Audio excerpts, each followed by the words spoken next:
Jupiter Plus est un appareil de préidentification et repérage de conducteurs destiné au réseau de distribution électrique hors tension.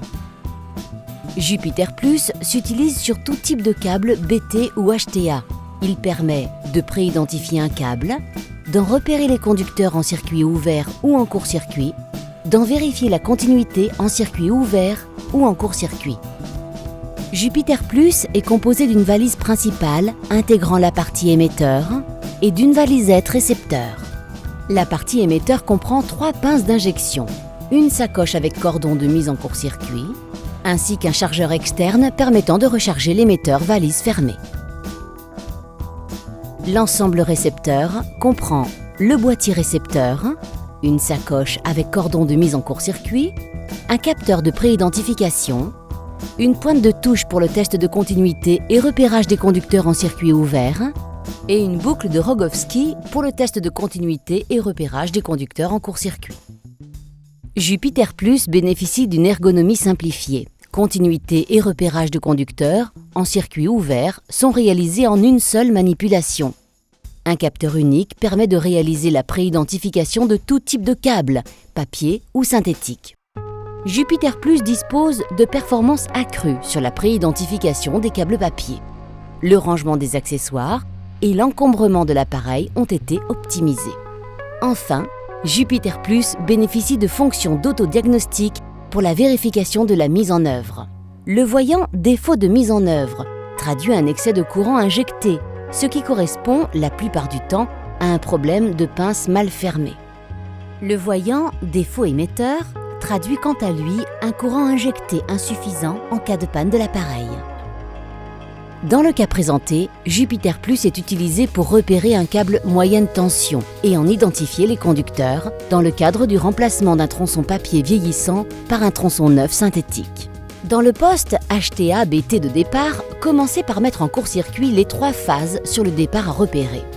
Le court-circuit est obligatoire pour un bon fonctionnement du Jupiter Plus. Raccordez ensuite les pinces d'injection sur chaque phase dans l'ordre et en veillant à ce que les pinces soient toutes positionnées dans le même sens. Si besoin, maintenir la pince d'injection en place au moyen d'une pince de maintien complémentaire. Attention, nous vous rappelons que l'injection se fait sur l'âme du câble et en aucun cas sur l'écran. De cet impératif dépend le bon fonctionnement de Jupiter Plus. En effet, une injection sur l'écran peut conduire à des interprétations erronées car la signature injectée risque de se propager à des câbles autres que celui recherché via les connexions des écrans à la Terre. Une fois les raccordements effectués, démarrez l'émetteur en appuyant sur le bouton de mise en marche. Dans le poste HTA-BT, à l'autre extrémité du câble à identifier, commencez par mettre en court-circuit les 3 phases sur le départ à repérer. Pour ce faire, utilisez les pinces prévues à cet effet. Attention, ce court-circuit est obligatoire pour un bon fonctionnement du Jupiter Plus, même si un court-circuit est déjà présent via le jeu de barres dans la cellule. Il n'est pas rare, en effet, que des imperfections dans les contacts se traduisent par des impédances non négligeables, conduisant à des déséquilibres qui nuisent à la bonne interprétation des résultats par Jupiter Plus. Par exemple, un échec de repérage des phases est souvent signe d'un mauvais court-circuit. Vous pouvez maintenant réaliser une vérification de continuité et de repérage des phases en court-circuit. Connectez la boucle de Rogowski sur le récepteur. La diode correspondant à la fonction sélectionnée s'allume automatiquement. Entourez le conducteur à repérer avec le capteur, puis lancez une mesure. Attendre la fin de la mesure, puis lire le résultat. La diode « Oui » confirme la continuité du câble testé. Le numéro de phase affiché correspond à la phase entourée par la boucle. Vous allez maintenant réaliser l'identification du câble dans la fouille. Utilisez pour ce faire le sabot d'identification. Une fois le sabot connecté sur le récepteur, la diode correspondant à la fonction sélectionnée s'allume automatiquement. Positionnez le capteur sur le câble, puis lancez une mesure. Attendre la fin de la mesure, puis lire le résultat. La diode « Oui » confirme la préidentification du câble testé. Attention, l'absence de résultat positif après une seule mesure ne signifie pas pour autant que le câble testé doit être rejeté, surtout en présence de plusieurs câbles. Si besoin, réalisez plusieurs mesures pour s'assurer du résultat en procédant par petits pas et en tournant autour du câble. Un oui est toujours garant d'une préidentification.